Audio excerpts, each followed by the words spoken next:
Regal Movie Masters. Unlimited.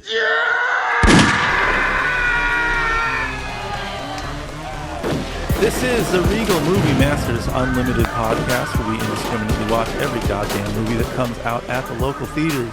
Your movie masters today are Justine. Hi. Brent. Hello. Dylan. What's up? And I'm Colin. We got 4 on the docket for you today. 4 of a kind. The kind is they're all movies. We're talking Thanksgiving, the new Eli Roth horror film. Trolls, what, Band Together? Yeah. Trolls Band Together, the new DreamWorks ADD Fest. And the next goal wins from a name I'm going to mess up a lot, Taika Waititi. And oh, geez, got a hunger in me, and we're playing games. It's the Hunger Games, the new one. It's called. The new one. So those are the movies we're going to be talking about today. I will remind everyone that we do have an Instagram, which you can contact us at. It's Official Movie Masters. And we also have an electronic mail system, which is all of your messages go to us. It's moviemasters760@gmail.com. That's moviemasters with an S, 760@gmail.com for any questions or comments that we may read on the air if we wish. We're little freaks. If you wish. If you wish, and if we, Wish. also wish. Consent, that's it. Let's If we save our consent. wishing for next week. Keep the wish talk down over there. Yeah, Listen, for hey, next week, baby. Spoilers. What's Dylan? Yes. Enough nonsense. What are we talking about first? Oh, well, 'tis the season. We got Thanksgiving. I saw this movie in theaters. I tried my best to write some notes for it. This is what I got. An axe-wielding maniac terrorizes residents of Plymouth, Mass. After a Black Friday riot ends in tragedy. Picking off victims one by one, the seemingly random revenge killings soon become part of a larger, sinister plan. Stars Nell Verlaque as Jessica, Patrick Dempsey as the sheriff, Rick Hoffman as Jessica's dad, and directed by the legendary Eli Roth. Ladies and gentlemen, the floor is yours, you three. The floor is soon to be yours. Okay, Do you recognize Jessica's boyfriend? which one? The new one. Do you maybe recognize him from another role he played as someone's boyfriend? Last week? Last week? He's Oh, shut up! That's Yeah. not him. Why does he look young? facts. Oh, I don't know why I just now pieced it together. He He- looks. It's because he doesn't have a beard. He plays Joseph in Oh my God. Journey to Bethlehem. So there are 2 movies. Shut up. I swear to God. Shut up. So there are 2 movies in the theater right now. Journey to Bethlehem and Thanksgiving that both star this. So he's this poor Mary's man. boyfriend? Milo Manheim. There we go. Watch him. He's a rising star. Damn, I did not real. I did. They good actor, bro. Honestly, if you can hide the fact that you were Joseph and then just some random guy in a movie. That's true. He lost himself in the role. Yeah, Did he sing as Joseph? yeah, he of did. course. Yeah, I wish he would have sang in Thanksgiving. Bro, he fist fought himself because he wasn't What? sure. Yeah, because that's like my favorite scene in the movie where he's just like, "How can I believe that she's pregnant with the god? Don't believe her. She is a liar. But I can't escape the thought." And he's like, so it's like him in white and him in black, and they're Yeah. like Fighting. fighting. Yeah. While she's tied up in the Damn. middle. Dude, that movie's fucking that sick. just goes to show how far facial hair goes. Yeah, because I did not realize that was him. Can hide a lot here. Yeah, Well, did he have his chain on? no, No. he was just Low in a robe. key. But he had a beard. That's why I was confused. Not even like a thick beard. Had like stubble, and I still didn't recognize him. I always avoid like the seasonal horror movies. It's always cheapens it. It's always like, I don't know. It's true exploitation. It's like, hey, it's Easter, but it's crazy. Give us money, please. I mean, obviously, like Halloween is the GOAT, and then there's a plenty of Christmas ones in the 80s and so on and so forth. The Thanksgiving one, this is based on that fucking Grindhouse movie, or it's not based on it, I guess. It was, I don't know the connection. I may not even be one. It was one of the trailers in between Planet Terror and Deathproof. Right. And I don't know if this is like a true imagining No. or a fully realized version of it. It's just directed by, the trailer was directed by Eli Roth, and this is the movie, the full thing. But it's not really based on that trailer. No. It's just Inspired? sure. And Yeah. I don't know. I was not. I'll start with positive. How about this? We'll lead with Really? love. Okay. Yes, I'll lead with love. Death scenes are good. The kill scenes I like. There's good gore. It's over the top.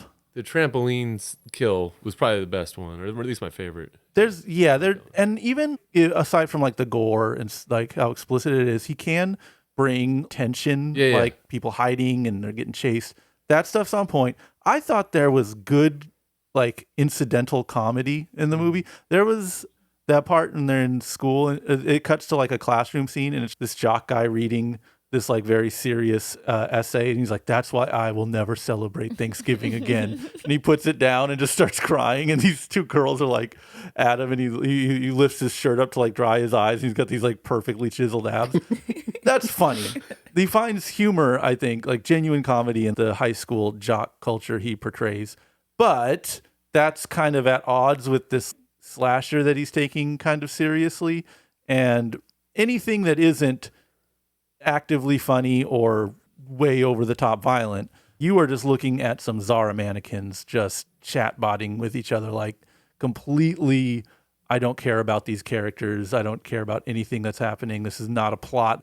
None of this makes any sense, but that's kind of the point, right? Like these aren't super serious movies. It takes itself seriously. Like I think this isn't like campy, I don't feel. No.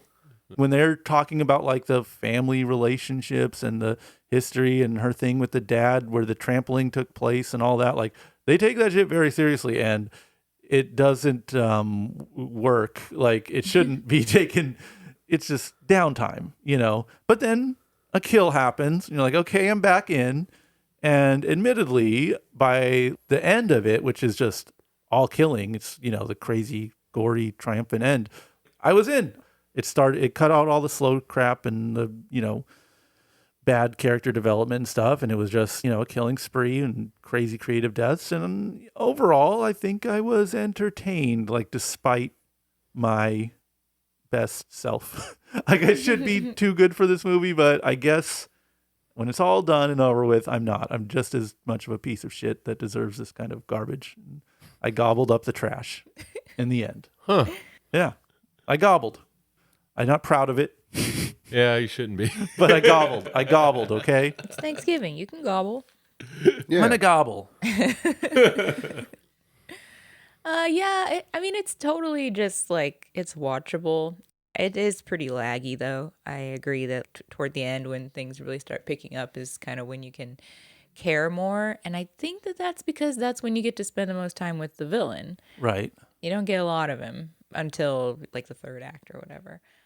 But I was thinking at some point, I was like, I have not thought one time about like, how's the cinematography? Right. How's the lighting? It's not that movie. No, no. And for what it is exactly what it needs to be. Keeping your attention long enough to show you a kill. But I do think it was a little laggy. I wouldn't say I wasn't entertained. It is that digestible, but I felt like it was laggy overall. It felt like it was a watered down Scream to me because you had a mask that you could wear in public and multiple people would have it, like in later Screams. Small town, high school, cop. It just, I don't know. There was nothing fresh in it. Not that I needed anything fresh, but it just felt like a bad cover movie. I'll push back against that Scream thing a little, because Eli Roth was the sort of the pendulum that swung way the other way from Scream, where Scream was so like sanitized and like teen friendly. The Was kills, yes, it's The first one? Yes, it's like a teenager movie. This is What? Yes, Her guts are hanging out in the first scene. yeah, but it's not. It's I don't know. Maybe it's been a while since I've seen You it. need to or rewatch something. Scream. But the Eli Roth generation, the Hostels, etc., was like a response to that kind of CW teenager feeling kind of movie. And this is, I don't think it was a response. I think he just like watched a bunch of trauma movies. well, or something. it's way more grisly. It's an attempt at, I don't think he ever succeeds as Yeah. a filmmaker or I anything, don't but either. like the attempt, I think, is to be more gruesome and edgy and over the top and whatever the opposite of I Know What You Did Last Summer is. It's kind of like one of the, pillars of the, what was it called? Torture porn movement. Yeah. And it's also like, this is what like Scream succeeds off of. It's like, enjoyable characters or something. And this is not, there's no characters in this. No, I'm saying like formulaically, if you break down what a typical Scream movie But yeah, is. that's like everything. You're just saying there's a mask involved. There's a guy with a mask and you don't know who it is. I'm saying if you break down the formula of Scream, it's not that he ripped it off, but it's just like this is a watered down version of that. I guess it's common enough, like like anything in a camp. It's kind of like, oh, it's a camp movie with kids. I mean, that's how I see all these movies. It's like, okay, a group of kids. It's like even like the motivation of the killer. You know what I mean? They're like the motivation goes down to stuff from the past. But that's Saw. And it's also like every slasher ever. And I don't know, there's not like the self-awareness or meta commentary in this. It's not smart enough to be a Scream clone. Yeah, that is the one thing that is lacking. And that's like if it had something like that, it'd be more interesting. I think it's just a generic ass slasher, and with the like Fortnite skin of Thanksgiving stuff, which to its credit it does stick to it. Almost all the kills have some. It's like literally sitting around and workshopping like, what's Thanksgiving stuff? You put the skewers and things, turkey, float, parade. Okay, and just like, yes, well, we can work in all of these kills to all of this. Pitchfork, fall stuff. I don't know. Justin, you're pretty good at science. What does helium create that big of an explosion? When I think was it shot at? I don't know what they were using in there. They were using something flammable. It's not helium. I don't know what they were using. Compressed air. Well, because when she turns it on, it does say like highly flammable or something. I don't know what it was gonna be. I don't know about shooting that thing from that far away with a contained explosion that somehow knocked over a pillar. Weren't they connected to a pillar? That was kind of confusing. Yeah, I don't think you need to be a science expert. It's like this blows Let's up. not bring myth busting I want to have an into. actual a semi-authority, comment on that versus me. Yeah.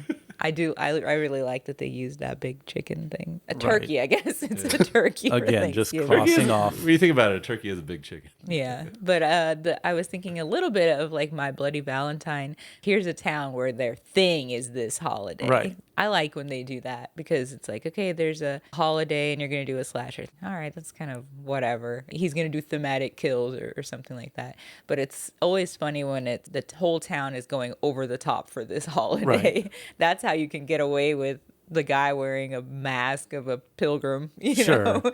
You're going to stand out if you're just like a pilgrim walking around your neighborhood in like, Santa Monica or something. And I think to contrast with My Bloody Valentine, like that is a movie that has a lot of like no gore and a lot of downtime. Yeah, a lot of downtime, but that's a movie that succeeds in having good downtime and like shows that you don't really need. You can have a slasher without being so over the top. This movie, I don't think there's not the same kind of character development in this. No, I just like when a town goes all out for something. Like Hocus Pocus. And that's why they get in trouble. Did this satisfy your gorehound cravings, Dylan? You little freak, you little fucking basement dwelling. Yeah. I liked it for what it was. I don't know. I guess like I'm not like you two where I don't look at it that deep. Like it's not that deep to me. I don't think he's trying to be like different. He's just like, hey guys, want to see some kids get killed right over here? Whatever. It's fine. I like the cutting of the mom when she's cooked. Because it's like, what the fuck is that shit? Like just white, clear. I wondered what color the meat would be, and they went with turkey meat. That's another one we'd have to consult the scientist over. Yes. Yeah. Justine, when you cut open when you cut a slice off a cooked person, there's like clear white ooze. like the calf. Does that shit come out? I don't see. That's what I'm saying. Like that's just funny. That was her thigh though, so it was probably a lot of fat. I would guess yes. Okay. Yeah. Depending on how much it was cooked. She didn't look like she was cooked. That's right. I think he took her out a little early. It takes like how long to cook a turkey? Yeah. It takes hours. But I did enjoy it. I don't think Eli Roth is trying to. I think if anything, he's like, yeah, just whatever, just write another slasher. This is definitely has the air of whatever. Oh no, Which like, is weird because he positions himself and tries to brand himself as this horror like historian and just like an enthusiast, and then he just turns in kind of like a just something like a forgettable horror movie. whatever. It's just like a slasher film. I don't know. Like whenever I watch slashers, I don't give a shit about the kids, unless it's like the final person. I don't really care. I don't think he like really meant when he wrote that jock character that's like making YouTube videos for whatever. Right. I don't think he's like, this is gonna be like a guy. Yeah, people are going to connect to this yeah. person. I think he's just making fun of him, Right. which is obviously true. I mean, for sure, there needs to be like downtime, but there's downtime, and then there's like literally just fucking twiddling your thumb. You Yeah. know? I mean, and that's like- what I felt on this. Yeah. But I don't know. I never connect with fucking slasher people like that, except for maybe in Texas Chainsaw. As far as the kills go, though, As far as the kills, like, they're fine. I liked it. I like the not the trampoline. What's the other one? I like the cooking one because like it's just funny to see someone get carved up. Custom the oven. trash, Huh? the dumpster. Oh, like yeah, that's it. That's it. When the fucking lady gets chopped in half by the dumpster, I was like, what the fuck? The physics didn't make sense on that. Yeah. that one. Yeah, whatever. I was just like, yeah, just show me that. That's fine. But yeah, no, I don't know. When I watch Eli Roth stuff, I don't think about him. I guess. you have the reaction of like laughing when you see the crazy how it's like the violence is so over the top like this. Oh yeah, Yeah, I'm just yeah. It's funny Laughing. to me. I don't not like if I saw that IRL, that's a little different. But the movie, hold Like, on. hold on. You're saying if you saw someone get pushed into a bandsaw and have their guts pouring out, you wouldn't laugh? not You IRL. would- If you Think that were in was a a little plastic covered funny? room, okay. Not IRL. It would be in movie. I would laugh if I saw a kid playing a turkey and he gets beheaded. I'd like in IRL world. I probably wouldn't laugh. But the fact that in film he gets cut Hey, in half. are Russians known for renovating their house forever or something? Of like course. that? Is that what that joke was? That was also a funny thing. The Russian dad is just like, we're going to Florida. All right, well, we're going to Florida. I don't know. There was humor tucked away in it, but again, it was just a little. Again, you have to have a little more substance to have things last. But here's the thing. With true exploitation movies, you fucking don't. Blumhouse has built a goddamn empire on not having anything to their movies other than a lure to bring you into the theater. And it's like, we were commenting on how all the showings we went to were all Packed. pretty full. So it's like, it's working, getting butts in seats. But ultimately, I don't know. I'm fine. It is what it is. If you get suckered for this stuff, it is on you, kind of. Right? I mean, that's how I look at it. You went to see the night before Gore Miss or whatever the fuck, kind of like the bloody Easter or whatever kind of thing it is. Like, this is on you. This is your fault if this movie sucks. And that's kind of where I'm at with this one. Do we have anything else we need to add to this guy? I was trying to think of like parts where the tension was good because you were saying he's pretty good at that. I think the only time that I really felt that was when she was putting her contacts in.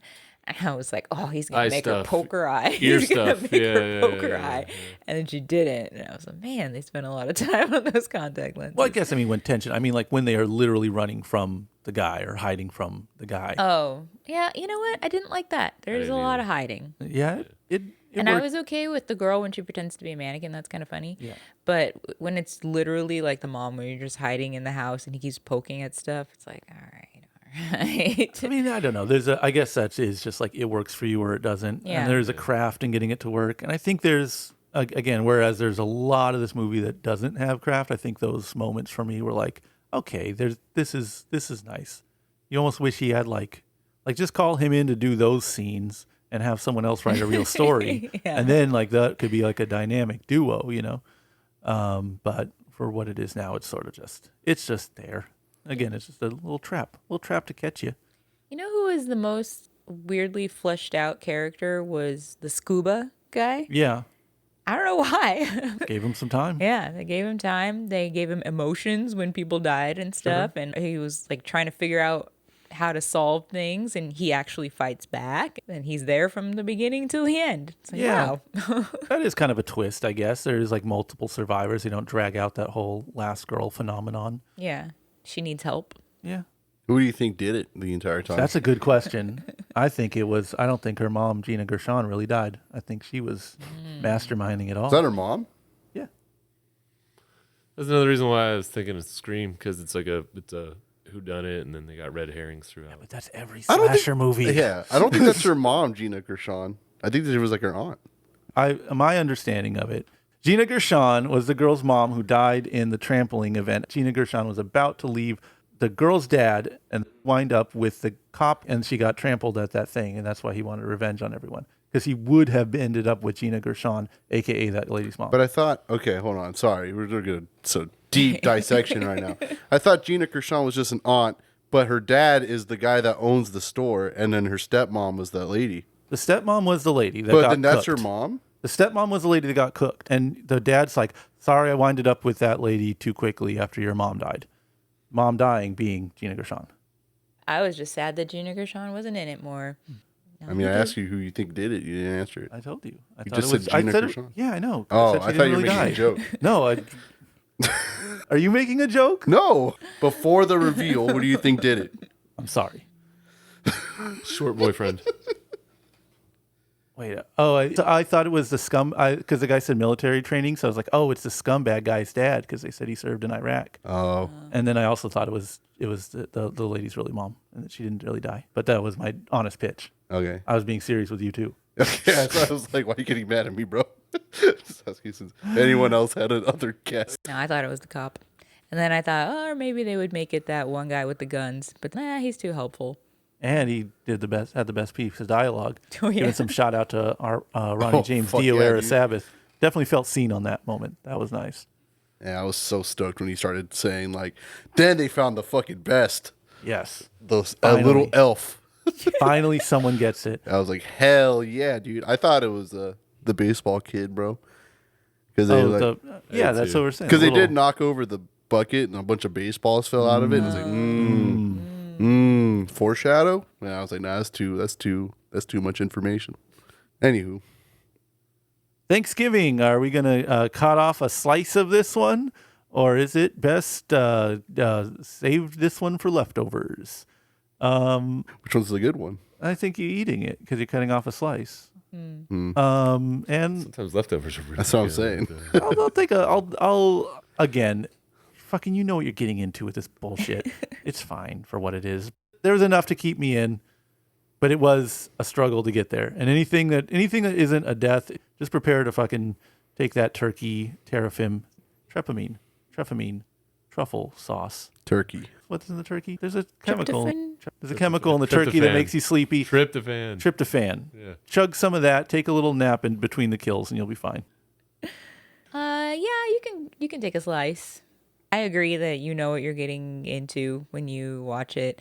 And I think basically any movie that is like Thanksgiving or Christmas or whatever is going to be, I don't know, maybe worse quality than this one. So it's fine. Everybody thought it was fine. I'm going to relegate it to leftovers because you know that even Eli Roth himself would be like, well, actually, I was referencing The Prowler. You know, like when he talks about this because he has to be, I don't know, he positions himself as a historian on horror and blah, blah, blah, blah, blah. It sucked. I hated it.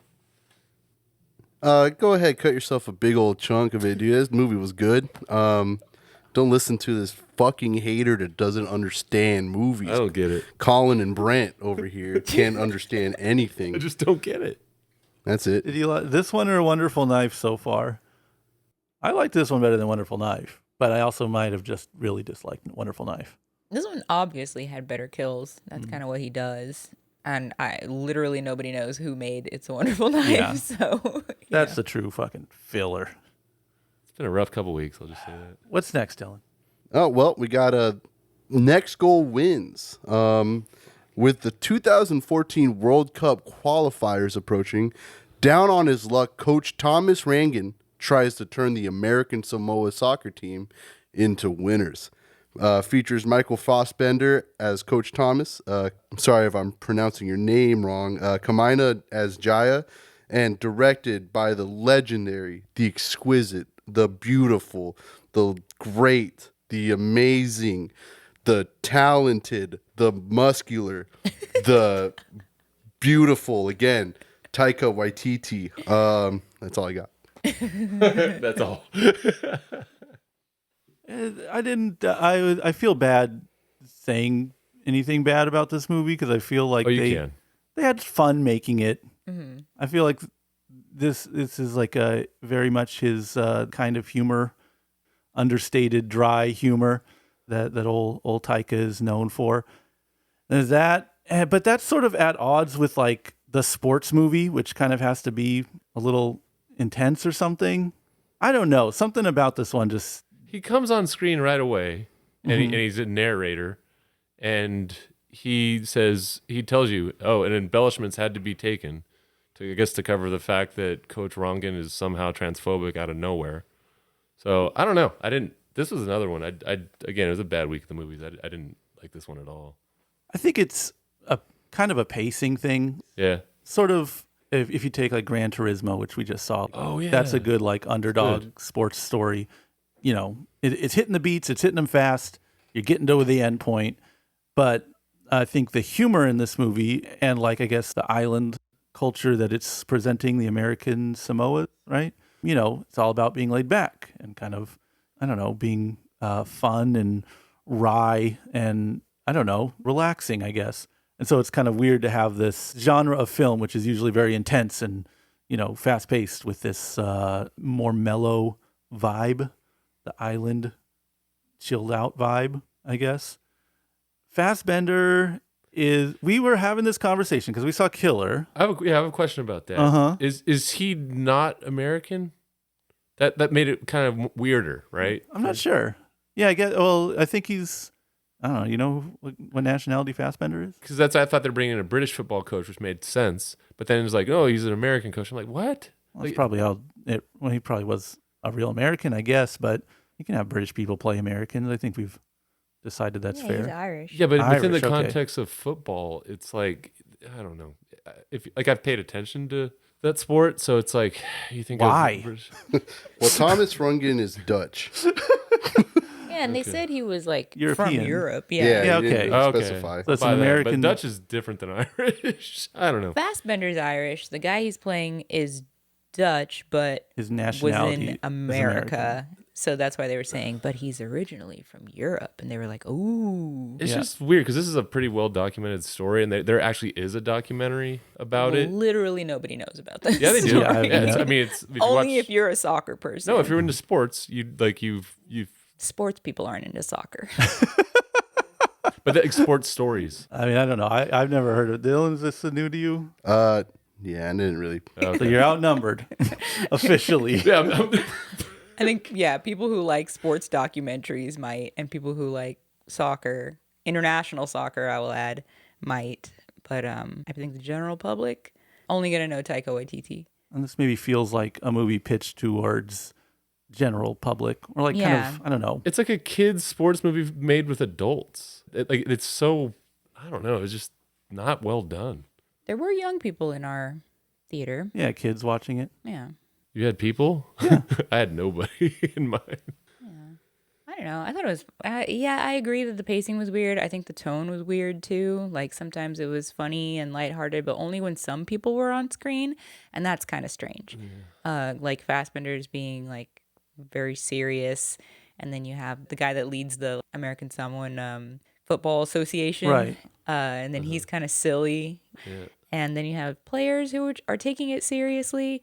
It's just, it's a little, it's a lot uneven. Yeah, and then a lot of character threads or stories that are like, all right, he's an alcoholic and he's got this thing with his daughter, and then some of the other characters have their own things, and it's a little busy, I guess, for, I don't know. It's I think this is really just an excuse for Taika to hang out with these people because they seem like really fun people to hang out with. Yeah.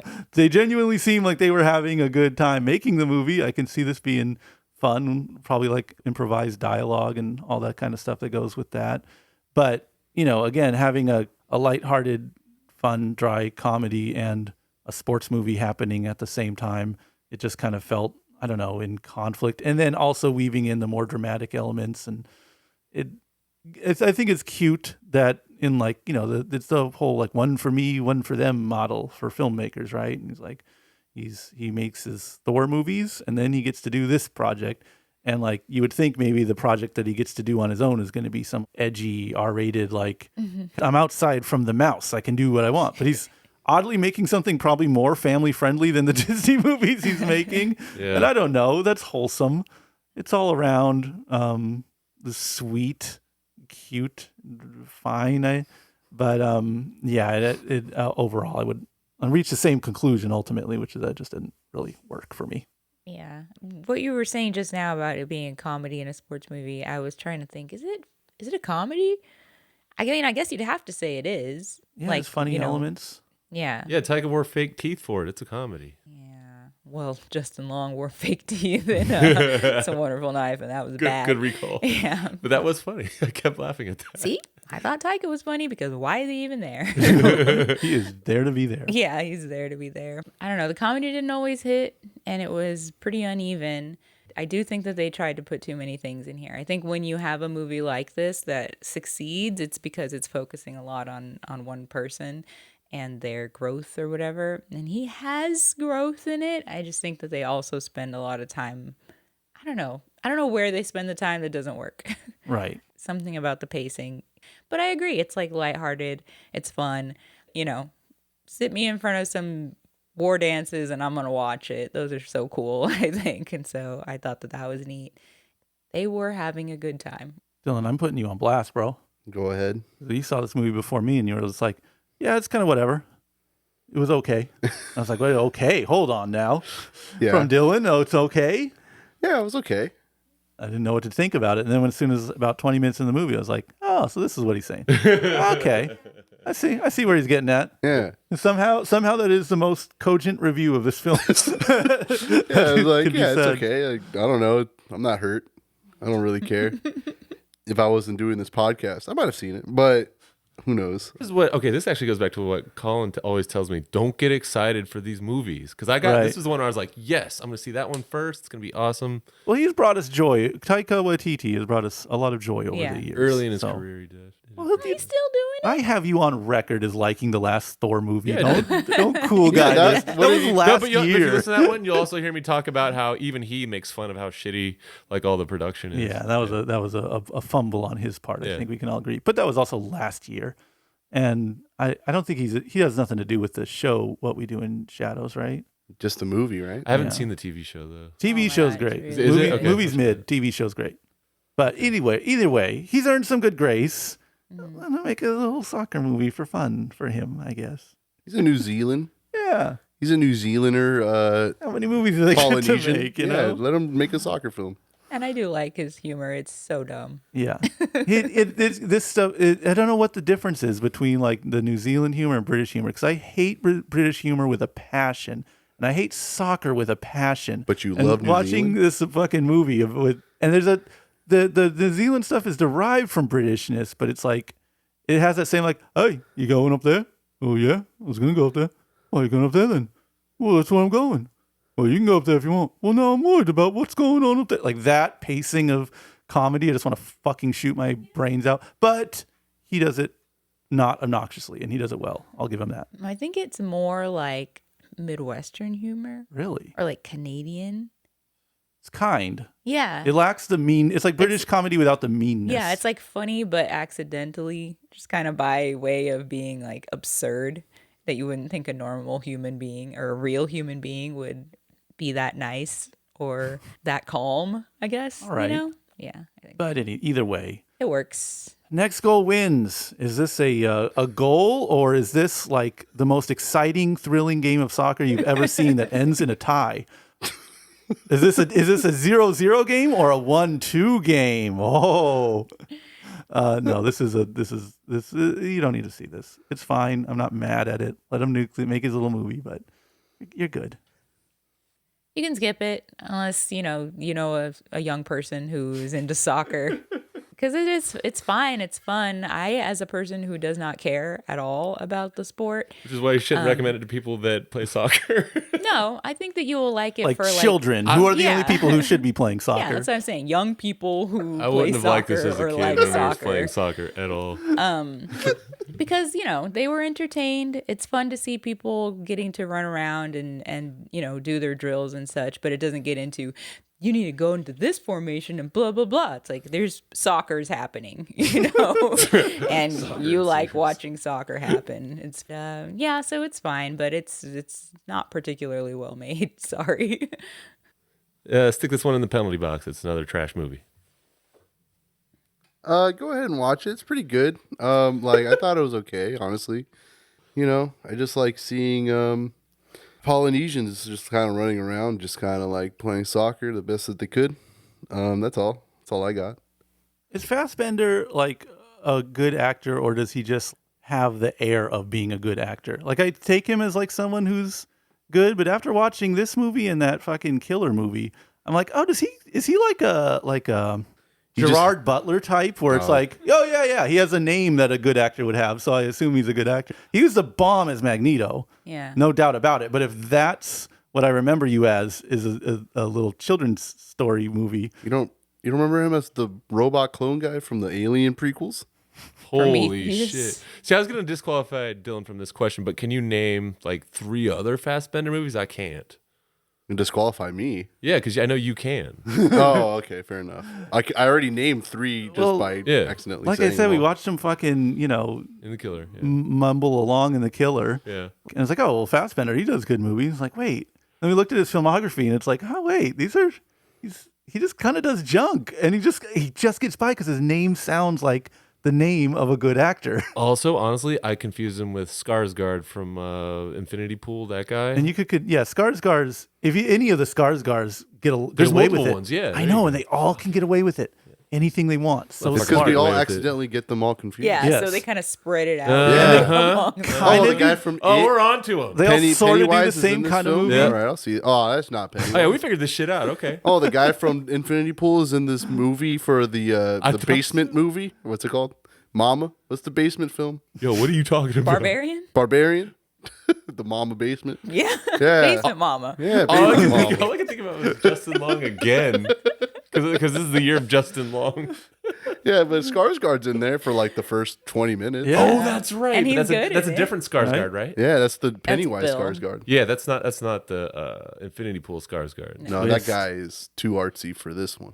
But either way, I think the worst Skarsgård still pisses all over Fassbender, realistically. I think it's roles. It's roles. That's it. And to say that he killed it as Magneto is an understatement. Yeah. You give him a role where he's a pretty trash role where you could phone it in, and he's doing his damn job. Even this killer movie, he's doing what he can in it, but Yeah. he just has to read edgelord manifestos. Exactly. So he's not. He doesn't Do He yoga. doesn't get to act. Yeah. That's the problem. And he's not. This wasn't a great movie to showcase his acting. Right. If he's serious and he's acting, then he's good. But it's like he skipped the part where he had to prove himself. We just Yeah. accept him as a good actor that does bad roles, but all we can name is Magneto. It's weird. You He's don't a- name Frank, bro? I don't. You don't big name head the on clone robot guy from the Alien films? See, this is. I don't know. He has like 50 names in there. He's a clone robot guy. That's all I know. I don't think he's bad, but I feel like he just snuck under the radar as just we all accept him as good, and it's weird because if you add up all the bad movies versus good movies, I know he's like in stuff, but I don't remember him being in those things. he pulled it off. The son of a Yeah. bitch, he did it. Would it make you feel better if like you found out you got like the sheets from the movie and you're like, oh, he only made like $100,000 for this? I don't know. You know, maybe he makes $100. I don't know. You think it's just for a good time? I think all these people in this movie work for scale. I think they just wanted to hang out with each other. Yeah. All right. My last word I'm going to say on it is charm. There is charm in the Okay. movie. Yeah. In like the individual people making it, I think have charm, but not so much the movie. Dylan, what's next? We got trolls band together. Do you want me to explain more? I don't see how you could not. I think you just summed it up. Yeah. Because that's what has to happen. That's literally what happens in that. Yeah. The trolls band together. Yeah. I try to just write this one just based on memory this morning. This morning being 2 hours ago at 9 p.m. Poppy discovers that Branch and his 4 brothers were once part of her favorite boy band. When one of his siblings, Floyd, gets kidnapped by a pair of nefarious villains, Branch and Poppy embarked on a harrowing and emotional journey to reunite the other brothers and rescue Floyd from a fate even worse than pop culture obscurity. Features Anna Kendrick as Poppy, Justin Timberlake as Branch, Eric Andre as John Dory, Kid Cudi as Clay, David Diggs as Spruce, Kenan Thompson as Tiny Diamond. There's a lot. There's a star. There's a lot of There's people. too in this many movie. people to name, and it's also directed by Walt Dorn and Tim Heitz. Sure. Yeah. There's too many people to name. Anyway, that's all I got for the Trolls Band Together. I gotta say, we were doing our homework for Hunger Games and watching all of those movies. You forgot. I feel and thinking that we could just waltz into this Trolls movie. Like, oh yeah, I kind of remember the first one. There's like a grumpy troll, and then he gets cheered up by the end by the lady troll. I kind of remember that. That was 10 years ago. That's fine. Little did I know, there is a lot of lore in this movie. I feel like a lot has happened since the first movie. Clearly. I was genuinely confused about what's it, the Brannons? What do they call them? The real trolls? Like the burgers The or something. They don't say burger because it Yeah, sounds like burger. Bergens. Yeah, the troll, like the troll dolls with the hair. They live in peace with the Bergens, which was apparently something that happened in another movie. There was a rock apocalypse that almost happened.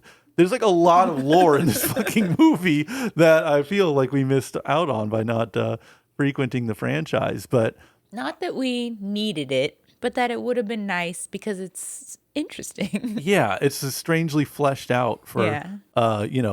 this is the 3rd Trolls movie. Anyone? Yes, 3. And I got to say, as far as like just Sugar Rush films go, this was actually really fun to watch. There's this constant popular music snippets going on throughout the whole movie, insane psychotic colors. All the character designs were cool, the different worlds they visit, because they have to go to the different lands to accumulate all the Get the different band back together. members of Brozone, who's the boy band they're trying to accumulate. And every land they visit has a different kind of motif. Like the vacation land is all Dr. Seuss style, and the 2 squiggly guys, what's their world called? The Mount something. Mount Ragemore or something like that. They have like this crazy hedonistic hyper pop world. They all look like SoundCloud rappers and shit, and it's all like high fashion. It's really cool. All the worlds they set up are pretty great. I don't know, man. Like this, as far as just be overwhelmed with sensory overload, like this is kind of a hit, man. I probably enjoyed this movie more than any movie this week. Yeah, this is the best movie of the week, easily, like hands down. I haven't seen Hunger Games, Yes. but I feel confident still saying that this is the best movie of the week. It worked for you. You have such a cold soul.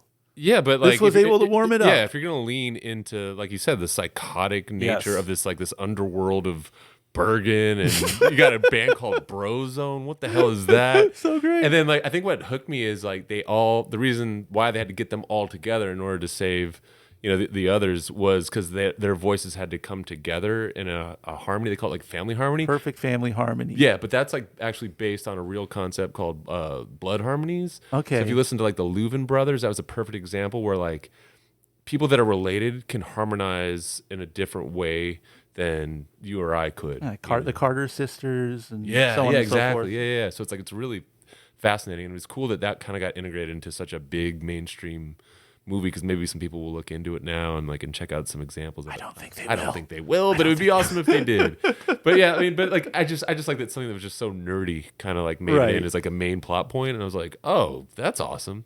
And then like you said, they take time to really like pack in a bunch of stuff. A bunch of stuff. Yeah, so I mean, it's a world, and it has dynamics, and there's diversity and all kinds of cool stuff that it doesn't feel forced. It's just crazy. It's cool. I like when you like cartoons. I worry sometimes. It takes a lot for me to I like feel like you're cartoons. kind of a Grinch of sorts Okay, when so it comes this to the week animation. I thought for sure that I would love Next Goal Wins. Like, there's no way I will hate that movie. And then I was like, Trolls will probably be on the bottom. You know, because I'll be like, and I was thinking like Thanksgiving be serviceable. No, Trolls. If like there was only 3 movies this year, Trolls cleans up at the Oscars. I think I thought it was a more enjoyable film than Super Mario Brothers, which I had in my previous Sugar Rush ADD kind of bright color swirl movie. But yeah, man, I think Trolls is gunning for it. I think they knew that they had something too, because I remember like weeks ago I started texting. I was like, dude, there's like product integrations with Trolls on everything. Well, so they only really do that on movies that they know are going to perform at a certain level. They did that for Ruby Gillman. Yeah. Well, hold on now. Yeah. Just because Menchie's did it, I don't think we can. Well, that's all you know. That's all. But I heard someone posit, interestingly enough, it's like, if they're putting this against a Disney princess movie, which is Wish. I mean, granted, it wasn't the same weekend. Yeah, but they're not close enough. Getting out. It's like Thursday to Tuesday, though. They're not getting out of the way of it. You know what I'm saying? Either that means that the the consumer confidence in Disney films right now is so low that DreamWorks is not afraid to drop a Trolls movie. I'd have to see it, but I think it could do well because I think if there is some word of mouth, people are like, yeah, it wasn't bad, dude. Go see it. I think, and it's like this. I like kids movies for kids, and there's like some stuff for grown-ups to appreciate, and like old songs we remember and Drugs. And therapy stuff. There you go. All of that, like that'll probably go over kids' heads, but it's not the kind of stuff that go over kids' heads where it's like sexual innuendos or like the cheap shit that they usually throw at you. I'm sure most kids aren't going to understand the new edition Boys to Men kind of jokes and everything. That's for grown folks, but that's at least clever. They burned some calories writing that. They didn't just interject some mature theme. Right. But this is overwhelmingly like a kids movie for kids. And it's nice to see them really get something just pure. This isn't chocolate.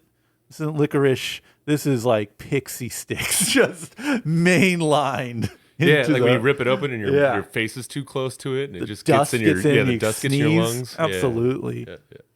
Dylan, you're an animaniac. Come on, man. Oh, hey. Represent here. I did like the film. Sadly, the drug part I missed out on because I had to do stuff. But bathroom.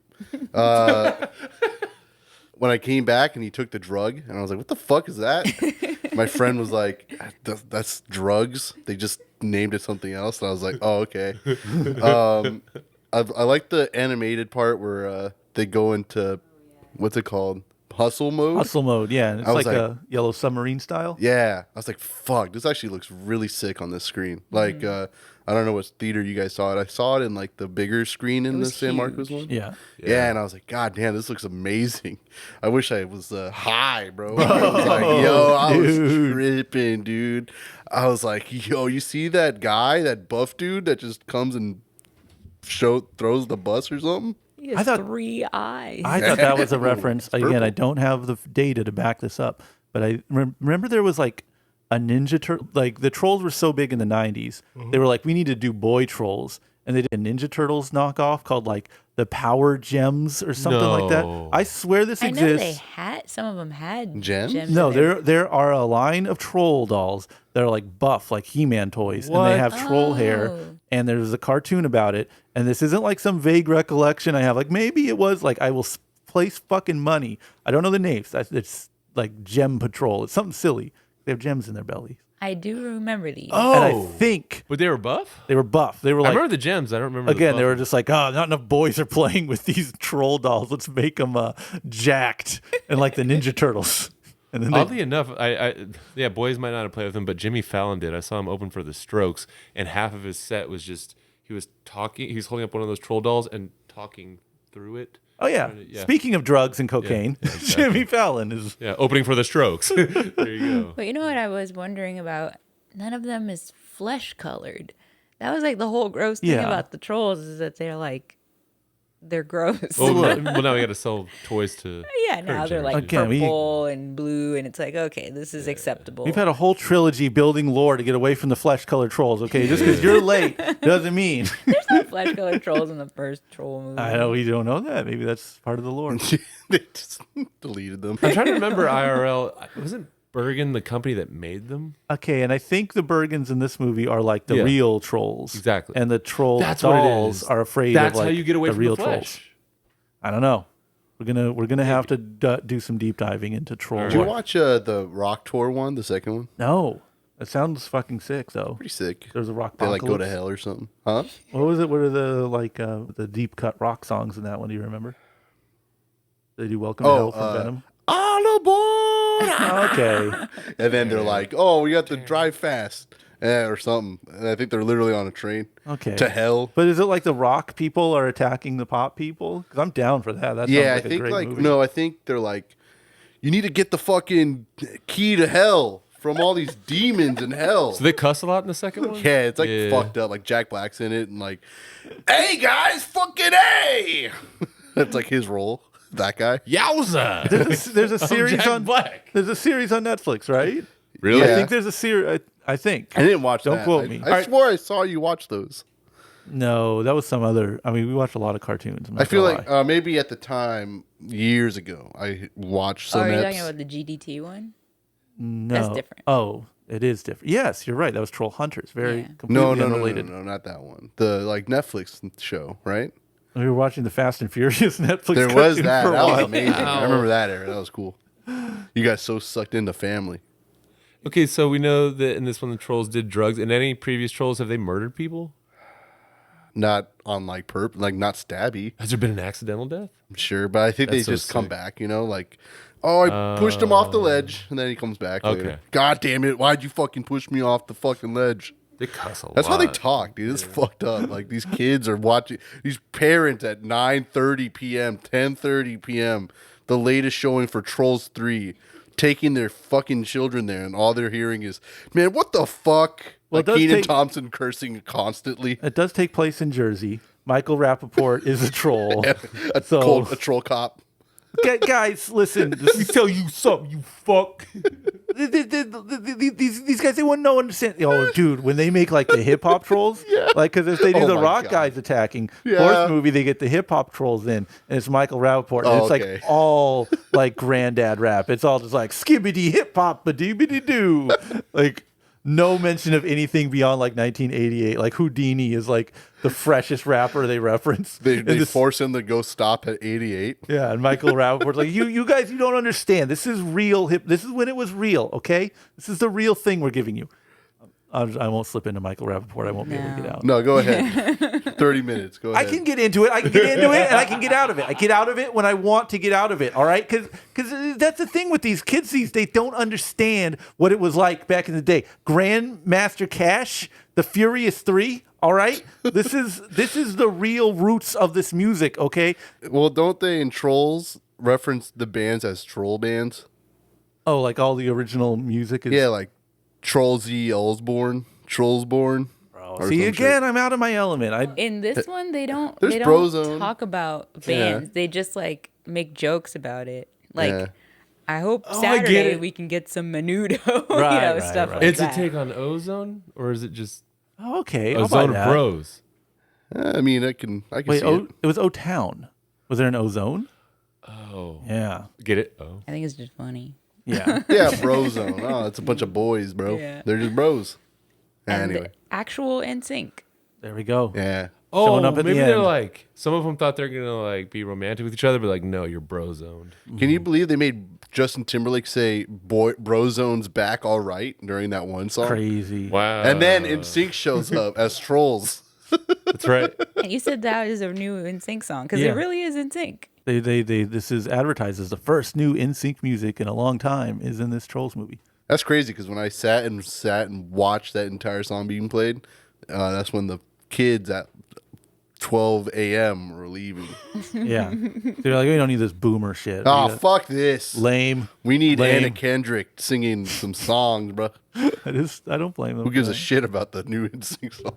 that. feel good. I feel I'm like we're rejuvenated. We're back. By the trolls. Yeah. I really like, the character design is really great. I like those twins. Yes. What are they? I don't remember. I forget their names. Velvet and Veneer. The names Yeah, are Veneer. getting tough. So good. Yeah. And they're just wild, loopy. I think it's kind of a post Cuphead Yeah. kind of design, which is like kind of a look back at the Max Fletcher stuff, but of course, in a revamped new way. But yeah, it is just so frenetic and chaotic. It is a joy and a stress to the eyes to see. Very much. A lot. Yeah. But it really has so much in it. And I love when you can just kind of look at stuff around the edges of the screen and be like, wow, somebody thought about that.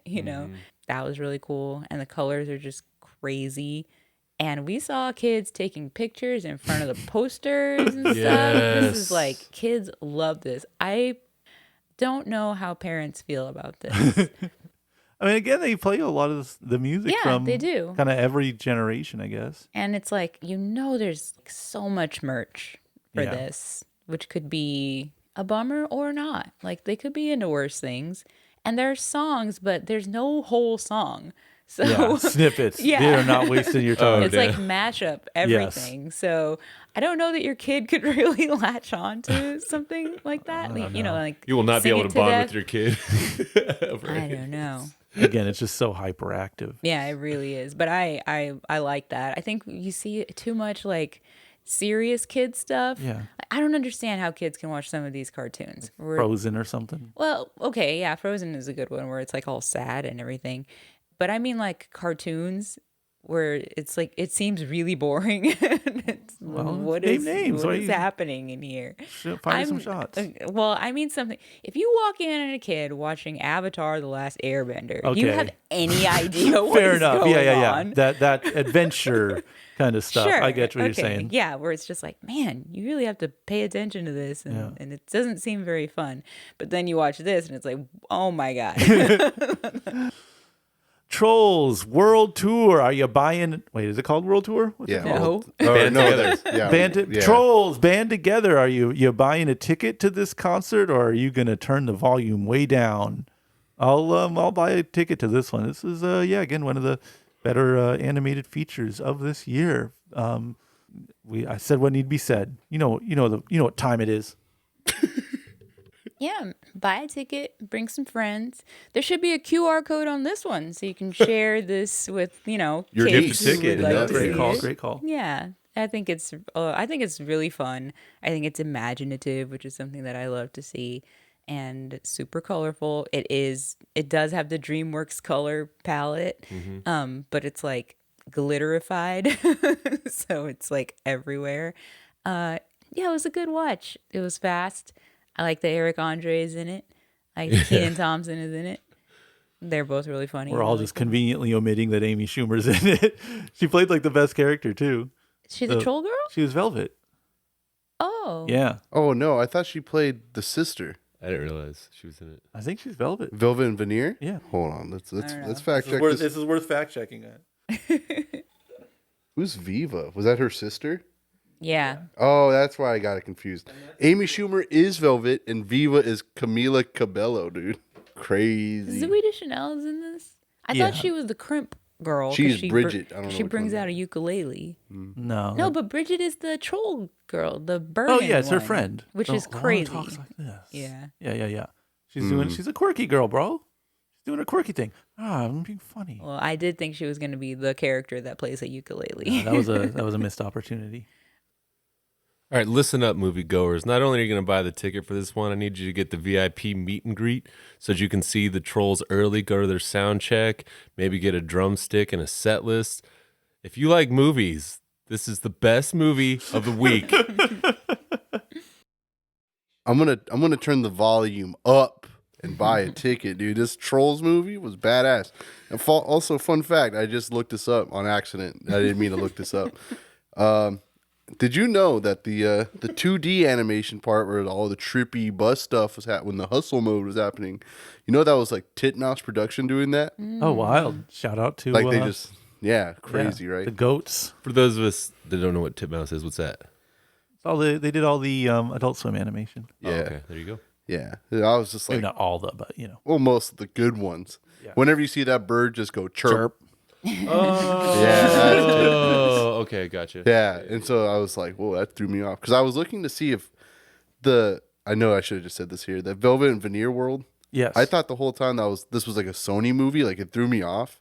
Like the Sony animation, it looks more like that than it does DreamWorks. And it threw me off. I was like, is this like a collab movie, bro? Dylan, what are we talking about next? Not so much we, Colin, so much you and Justine. We got the Hunger Games, the Ballad of Songbirds and Snakes. Listen, folks, I've only seen Hungry Birds, Hungry Birds. Hungry Games 1, and maybe seen 2. I don't know. I said I saw it, but I legit could have just seen 1 again and thought that was a different movie. This is really called The Ballad of Birds and Snakes? Songbirds and Snakes. Oh, okay, much better. Yeah. So I can only go off the trailer since I did not see this. Years before he becomes the tyrannical president of Panem, 18-year-old Coriolanus Snow remains the last hope of his fading lineage. With the 10th annual Hunger Games fast approaching, the young Snow becomes alarmed when he's assigned to mentor Lucy Gray Baird from District 12. Uniting their instincts for showmanship and political savvy, they race against time to ultimately reveal who's a songbird and who's a snake. They do not say that. I say that. You say that. That's your... This is my analysis. Okay. It features Rachel Ziegler as Lucy, Tom Blythe as Snow, Peter Dinklage as Casca. That's how you say his name in the movie. Sure. Viola Davis as Dr. Gowl. Sure. Directed by Francis Lawrence, who did Hunger Games Catching Fire and both Mockingjays Part 1 and 2. All right. I Am Legend. And Justine's favorite movie. Want to take a guess? No idea. Constantine. Oh. Wow. Yeah, can you believe it? That's crazy because those Hunger Games movies are less Well, than he good. did 2 and then 3, 4. Yeah, but And those are not the good. Those aren't good. Oh, those are the bad Yeah. ones. Oh, well, anyway. the first one, I since me and Justine are brave, Yeah. we decided to take this challenge on and really, because the teen dystopia stuff when it was booming, like it was not for adults. If you were over the age of 30 and watching like Divergent or Maze Runner or whatever, like you had something going on with you. Those were rough years for you, I think. These movies were like for kids, and they were like serious, like young adults. YA novels is what they're based on, you know. And this whole wave was it just looked like this gray smear of interchangeable movies and characters, and I could not have been less interested in them in their time. But when the new movie's out, it's like, all right, maybe I missed something. These are super popular movies. Let's give them a chance. And man, this is not for the new movie. We're just talking about the old movies here. A quick recap for the Chads who were, ripped enough to watch these movies. They are so boring and Really boring. long, and I am shocked at how bad the world building is in these movies that are all built.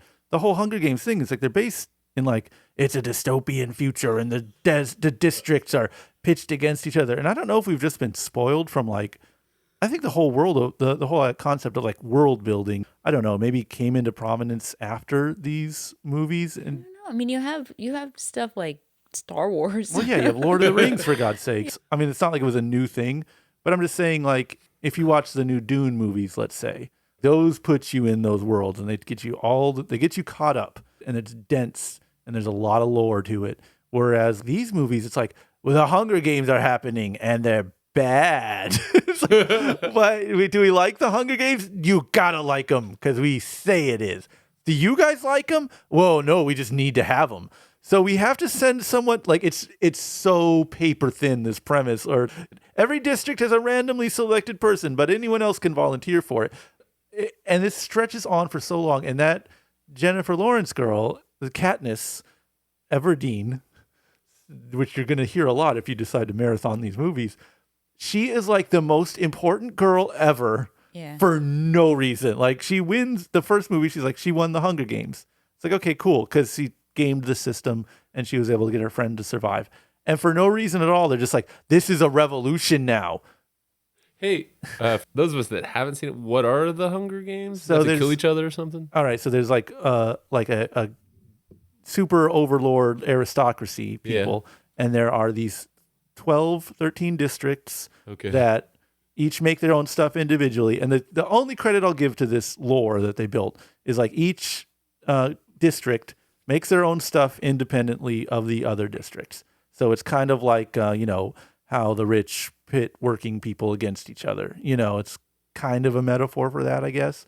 Or it's basically that, if the districts were to unite, they could probably overthrow this aristocracy. But since they're just stuck in their own lane, and the aristocracy has these really brutal police force that just shoots people so much, it's crazy. Anyways, they're afraid to unite and rise up. And so the Hunger Games happen once a year. Each district gets a person randomly selected. I think they're so loosey-goosey with who they choose. They have to send a kid in to this arena, and they all fight, and one of them wins. And the one that wins gets to live, and everyone else dies. And it's for sport. It's their punishment because they did do an uprising at some point, and then they squashed it. And they're like, okay, well, now you have to do the Hunger Games. Now we kill 12 kids a year? Yeah. But again, if it's like a random selection, okay, that's one thing. But so in the first movie, Katniss Everdeen's sister is selected, and she's like, no, I'll stand in their place. And they're like, all right, fine. And it's like, Oh, but they were shocked. Like, I don't know if it had ever happened before, because they were like, can she do that? And they're like, well, she just did. Yeah. I think they just didn't think it was ever going to happen, but then it did, and they were like, well, whatever. And then in this movie, the newest one, not to jump ahead, but I will, or rather behind, because this movie, it turns out, is a prequel to all those other movies. So you watch Katniss Everdeen go from a winner of the Hunger Games to leading a revolution, to overthrowing the aristocracy and starting a new system of governance. Republic. She defeats And then you the go Hunger back in Games, time. and then we're like, but wait a second. Don't you wonder about the president of the aristocracy that overruled everyone? What his story was all about? 60 years in the past. 60. Come on. This movie is like it starts 3 years before the first Hunger Games, and then this is like the second or third Hunger, or it's like the third. It's like the 10th Hunger Games. So it's like they've been losing ratings. It's so, again, it is such a poorly concocted thing. You know what jumped into mind, because I've been thinking about this movie recently because I hadn't watched it in so long. Death Race 2000. The schlockiest, corniest, whatever movie. So fun. Love that fucking movie with a passion. Watched it a million times when I was a kid. Haven't seen it in a long time. That is an airtight world. They're like, hey, we'll have this psycho sport. You kill people, you get points, and everyone will watch it. Yep. And there's like a small rebellion of people who hate it and they want to stop it. For the government, it's like, well, this is bread and circuses. This is like, going to keep people in line and entertained and distracted. And like everything has a motivation, everything's in line, and you believe that it's happened. This is the opposite of that, where it's like, why are you guys doing, why is there, half of the people don't like the Hunger Games. Then don't do them. Or, which is kind of what Death Race plays on, it's like, some people would want to compete in this. Every time you just elect your biggest psychopath to volunteer to go up against the other psychopaths. It would be like how sports are. Mm-hmm. And like there would be some people who would elect to do it and be good at it. The whole world is flim flam. It is all gibberish. It is for like undeveloped minds to be like, wow, government may be bad, people good. Katniss, strong, good with bow, hits people with bow. It's like for brains that aren't fully developed. So I think what's happening with this movie is it's playing on nostalgia. And I think there's an extra layer of nostalgia to it, because get ready for this fucking mind blender. The main character of this one, Lucy Gray, she is a member of the Covey. They just introduced this idea. They say the word Covey like 200 times. They're like the Romani of this world. Like they want to like go back and forth. They want to and perform music and stuff. But no, she gets elected to play in the Hunger Games. And President Snow, but not the President Snow of the Hunger Games movies, the younger him that's in college and trying to climb the ladder of the aristocracy. He has to tutor Lucy Gray, the songbird, to sing and gain favor with the audience And so like there's a lot of singing in this movie. And I think, and this is a gamer theory here.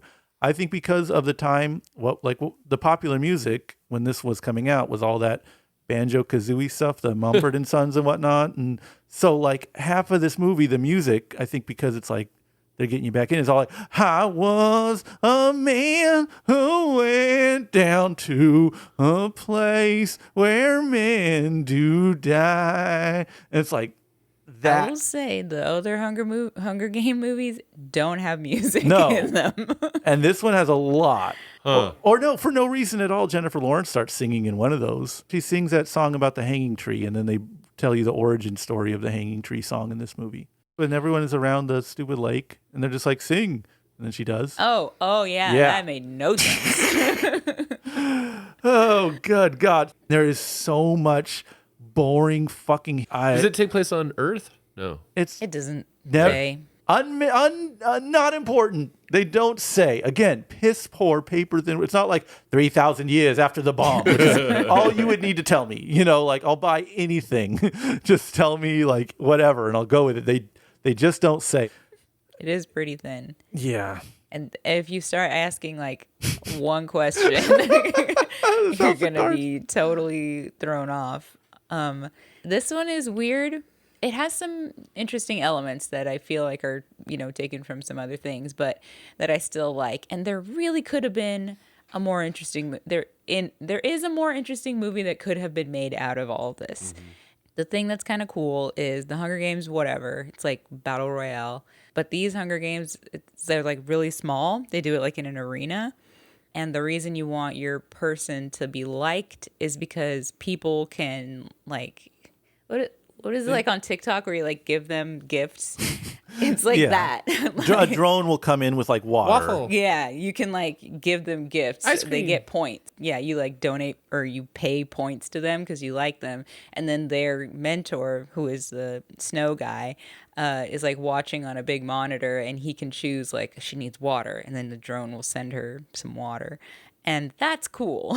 Like Sure, you're trying in theory. yeah, you're trying to, advertise and all this stuff. Like that's an interesting take on this horrible, world, horrible act, because it shows the divide a little better. That's interesting. But everything else is like, I don't care about this girl. She's annoying. It's another one of the problem with the Hunger.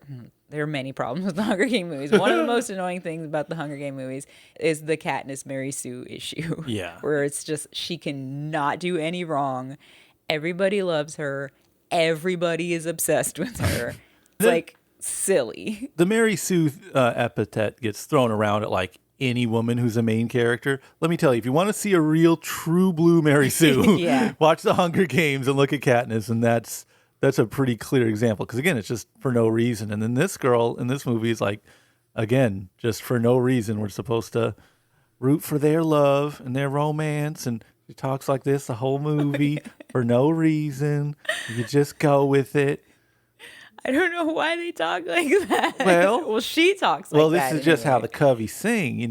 We speak and we go to different regions. And Is the Covey short for Covenant or just a Covey. the Covey? Never explained. No further elaboration. To be needed. fair, you said the lead in the first movies was Katniss. Katniss. Oh, don't worry. We learn in this movie, because you watched 4 Hunger Games movies. You ever wonder what the Katniss is? Well, don't worry. They are by the pond and they are picking roots, and for no reason, this girl says, "Oh, those roots they're picking, those are called Katniss." So Yeah. you learn the origin of the Katniss from the other movie. I just thought You that find was the so... actual roots. Yes, of the name. they Okay. explain it, because that was an unanswered question I had in the first. You might be wondering, well, hey, after they had that whole revolution that we took 4 movies to get to, maybe you want to see what happens after that. No, I want to know why she's called Katniss. And this movie, well, they just answer that question, and I appreciate it so much. Give me an idea of how many hours you two burned this week catching up on Hunger Games. All of these movies, no, with the exception of this last one, are over 2 hours long.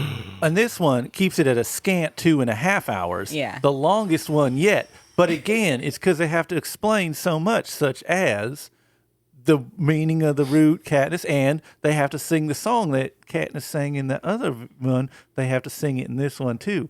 So again, it justifies the runtime, and you see Snow because he's so bad in those first movies. Kinda. I mean, granted, I swear to God, he gets maybe 15 minutes of runtime. Whole 4 movies, he is a very minimal character. He's just like the president. He's like the bad guy. And so for them to make a whole movie explaining his past is insane. And I swear they want to make more of these. They want to make a prequel Do they got any trilogy. like dragons or other? Not a god. Oh, okay. Okay, I'm glad you brought that up. For no reason at all in the 4th movie, they introduced these crazy sewer monsters. What? Yes. I mean, and when I say out of the blue, I mean completely unbeknownst to anyone. Or what are we talking about here? Like, how would you compare them? They're xenomorph in nature. What? Yeah, like kind of like. Okay, so bald. it's not Earth. They live in the sewer. They kind of don't have eyes. Yeah, They're humanoid. Like the thing from Spaceballs that jumps out of the guy's stomach, but like human Man-size. man size, like an adult, not a proper xenomorph, you see, but the white one. And but in this film, you see Viola Davis. Who is in this? Viola Davis is in this movie? She's a scientist, you see, and she has one of them in these jars. And you say, oh, well, that's where they came from. Worth noting, all of these films have actors that are so much better than these goddamn movies. What was Philip Seymour Hoffman's last role? Shut up. Fucking Mockingjay Part 2. No. You saw Peter Dinklage this month, I think, tear up the screen, and she came for me. He's obviously an amazing actor. He's just great. He plays a professor in this movie. In this movie. He is in this movie. Who else we got? Jason Schwartzman actually does an okay job. He crawled out from under that Wes Anderson thumb for just long enough to show that he still does have personality when you let him be a host. He was the host of the Hunger Games. Yeah. Boy, there's a lot of talent in these movies historically and in this film, and it is just flushed down the toilet because they have to have this little songbird that's the snake. So Viola Davis, she's got snakes. That's for the other half of the Yeah, time. she unleashes the snakes on everyone. This is, you want to hear, I'll give you some prime. This is real Hunger Games stuff here. I swear we'll wrap up. I can't do this all night here, folks, as much as I'd like to. I'm having a delightful time. But so she's developing these snakes that they can smell someone and they'll be familiar and not bite them, right? And so, knowing this, President Snow, being somewhat smitten over this Lucy Gray gal, he takes a handkerchief that she gave him while he was mentoring her, and he slips it in with the snake. Like, I mean, a giant vat of snakes. I'm talking like... it's like, that aquarium thing at the mall? Right, like a huge cylinder packed with these rainbow snakes, and he puts a single handkerchief of hers in there. Thus, the snakes are familiar with the scent. And then when she drops the snake, then they drop all the snakes on everyone, and Lucy Gray is immune because Snow put her scent from the handkerchief in. Thus, the snakes were familiar with her, and they did not bite her. Now, this wins the Hunger Games, but puts him his cheating ways are revealed, and thus, even though the Hunger Game ends, the whole competition that they were building up, it finishes in a very satisfying way. Well, guess what, dum-dum? You now have 1 hour more of film to watch. Because you have to see him get punished for cheating and helping Lucy Gray get out with the handkerchief. So, like, right at 90 minutes, they could have just... Oh, it would have been wrapped up, satisfying way. Lucy Gray gets out. He lets her go. Whatever happens. But they have to keep going. And again, I feel like they really want to milk this as a trilogy because, he's able to reunite with Lucy Gray when her covey goes through the district to play music. It's rough. And it is the whole franchise. I don't think this is... to wrap up, to summarize, because I have been going on, I don't think that this is a bad Hunger Games movie. I feel like if I were to recommend this film, I think I could honestly say if you like the other Hunger Games movies, like you hold them in high regard, I feel like you would like this movie.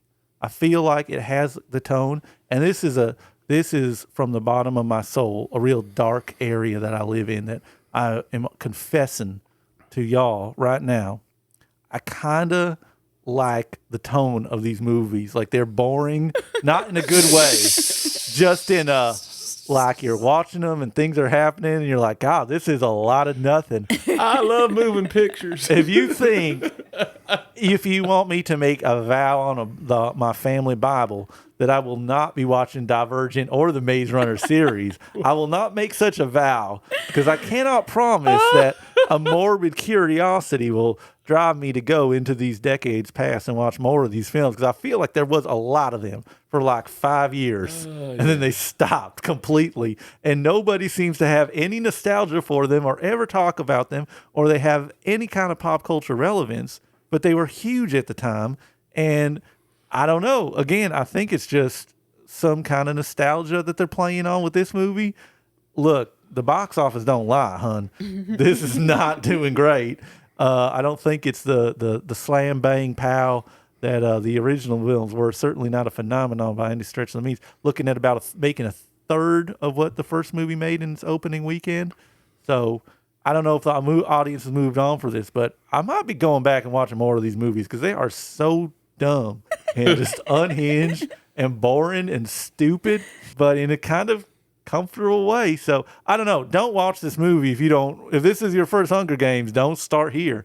No. There's several others you can see.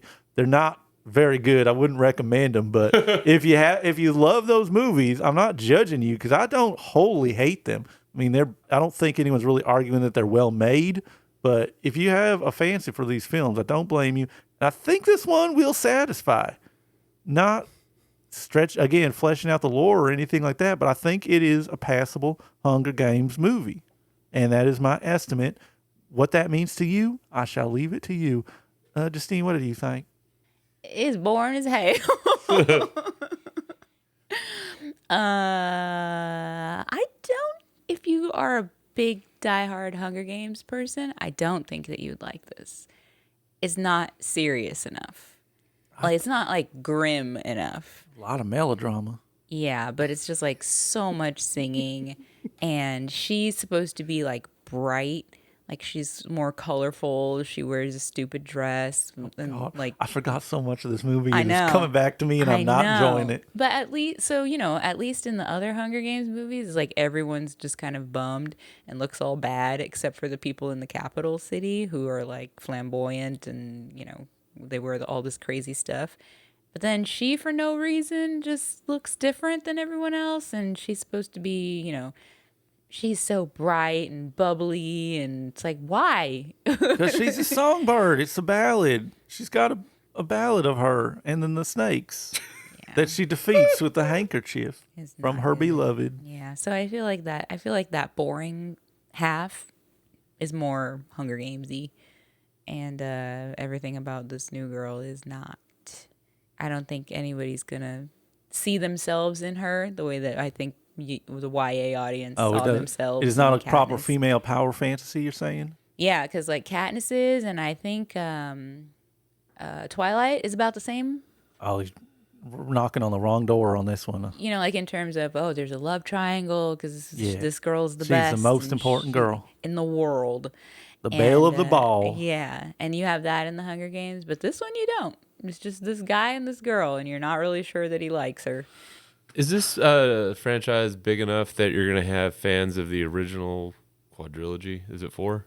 Yeah, we there was some at our showing. Okay, but is it Like big, Rose. But is it big enough that they're going to be upset the way that Star Wars fans are mad at the prequels or the? I just don't feel that people are invested in that way. And Yeah. again, it is just it is. There's not as much stakes, Yeah. like Star Wars had 20 years of just a fan base building and building, and it was a phenomenon at the gate. Mm-hmm. Again, I hear nary a soul mention a nostalgia or even a fondness for Hunger Games, so it's kind of like less to lose. No, whereas like Darth Vader is this icon of cinema. I don't feel like President Snow has the same. I say that's the first time I've heard it, and I think, or though maybe I did hear it before, and that's why I thought there was dragons, because I always thought that this was some kind of like Game of Thrones thing for younger kids. Or I think it's something just because like it came out at the same time, right? Yeah, It's just exactly. a swirling thing. that. Yeah. I guess, God, that I'm not looking forward to. I hope there's never a Game of Thrones movie. I have successfully It was, wasn't it? I have 0% completion. Well, they have like endless hours of content where they make another 4-hour movie. Jesus, I hope I never have to go down that route because The Walking Dead movie. yeah, this was too. But it's still based on the show, so it's right. I've had my fill. I got to say, I'm out. Dylan, Yes. let's take this dog in the back and just shoot it in the head. No, you tell us what we're watching next. Unlimited. Hey everybody, thank you for listening to this week's episode of the Regal Movie Masters Unlimited. This week we got Disney's Wish. It's about a king who can make wishes happen, and somebody doesn't like it. Oh, friends, let me tell you, I cannot wait to see this one. Then we got Napoleon, Ridley Scott's newest biopic of the Frenchman Napoleon, who is played by Joaquin Phoenix. And this is his second movie of 2023 that's over 2.5 hours long. Then finally we have Saltburn, the newest Barry Keoghan and Jacob Elordi film. Can't wait to see these two good looking guys on screen and kill it. Anyway guys, see you at the movies. Bye!